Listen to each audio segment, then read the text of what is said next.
So I have observed this again and again throughout my life in shows that I used to watch and my real life and like the lives of people around me. When people hear of a person having been through something traumatic or something sad or something that is above average difficulty.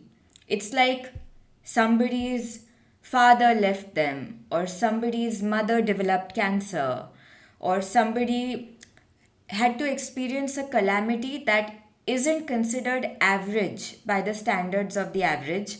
A lot of people's instinct is to go to certain very specific reactions because I can understand you don't know how to react. I also perhaps wouldn't if I came across somebody who had experienced a tragedy that was far difficult and far bigger than my imagination allowed me to relate to. I also perhaps wouldn't know what to say. And generally, I have observed that people have certain go to responses. One of the responses, you're so strong. And I have felt such deep cynicism regarding that response. Even when I was younger, somebody was like telling their story. The first response is sympathy, which is always wrong. Nobody wants your sympathy, much less a person who has survived something that they know that a lot of people don't survive. That gives them a certain degree of confidence in themselves. So sympathy is always bad, and I think a lot of people instinctively know that sympathy is bad, but then they go to the extreme opposite, which is that, well, you are so strong. And I always found an issue with that statement.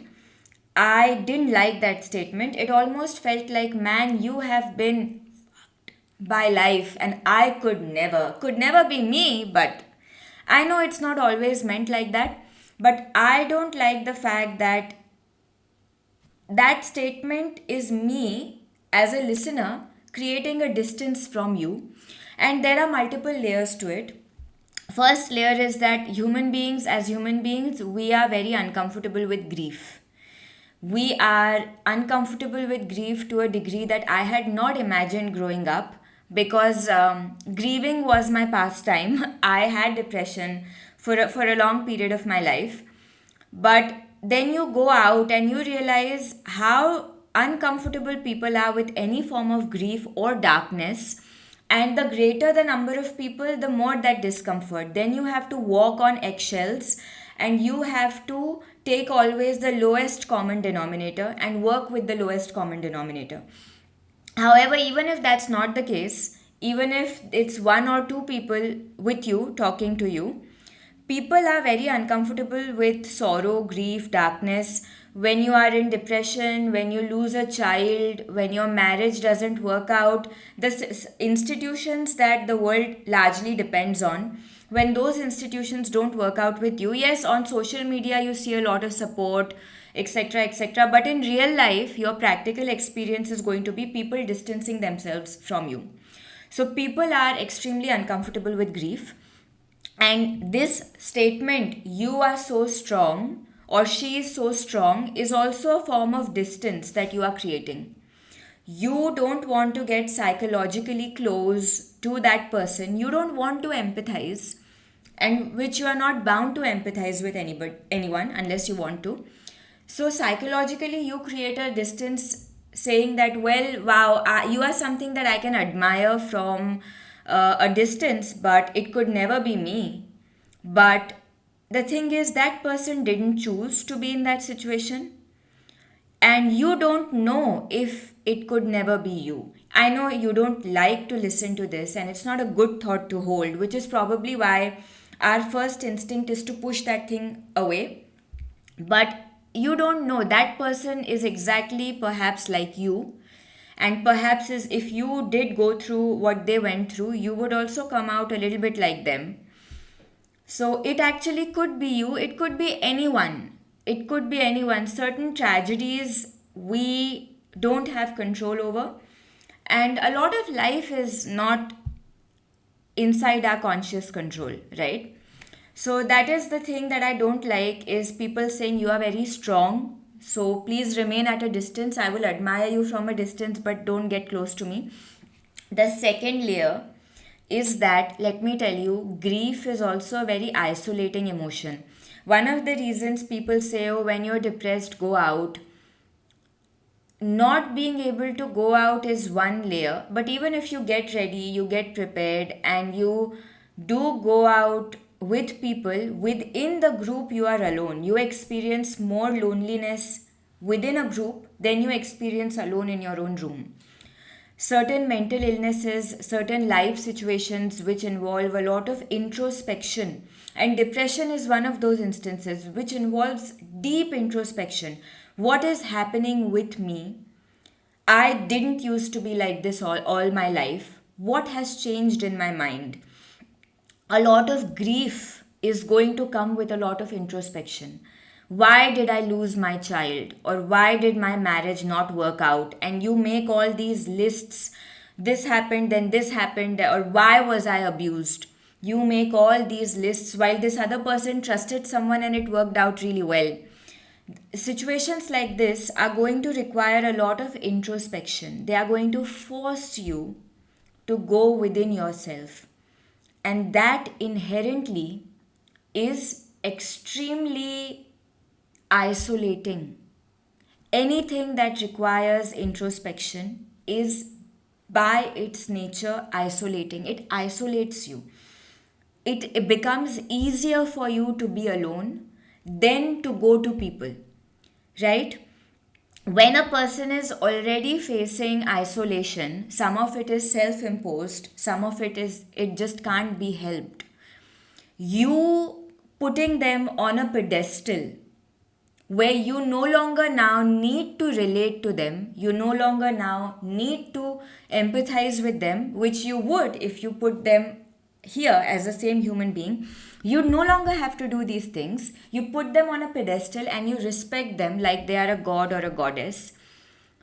They don't need that. They don't need you to make a goddess out of them, to make a monument out of them. A person going through isolation wants their isolation to break. And that isolation doesn't break because of small talk. It doesn't break if you force them to come out and be happy and party with you. It doesn't break because you are gossiping with them with some other person, about some other person. These are things that can work situationally. Isolation will break when you give them your presence, right?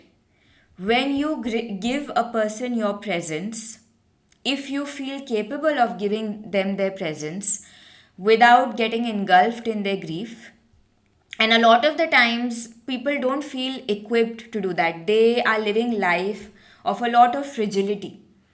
And when you yourself are fragile, you're not going to want to give somebody your presence who's grieving.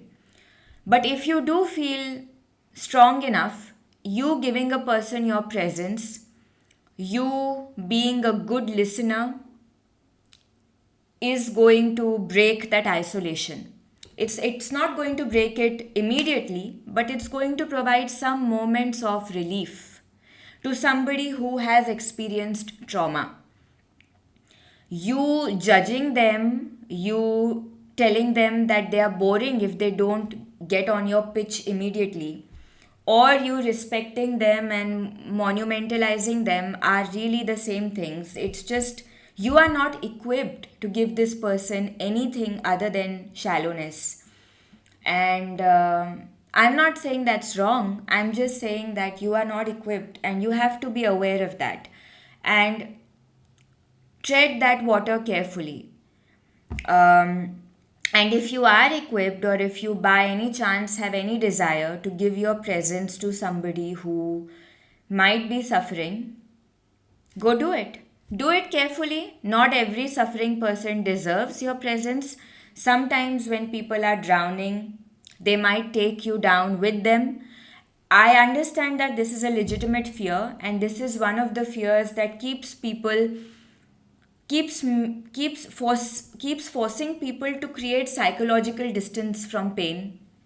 I understand all that, and you are not obligated to provide somebody comfort.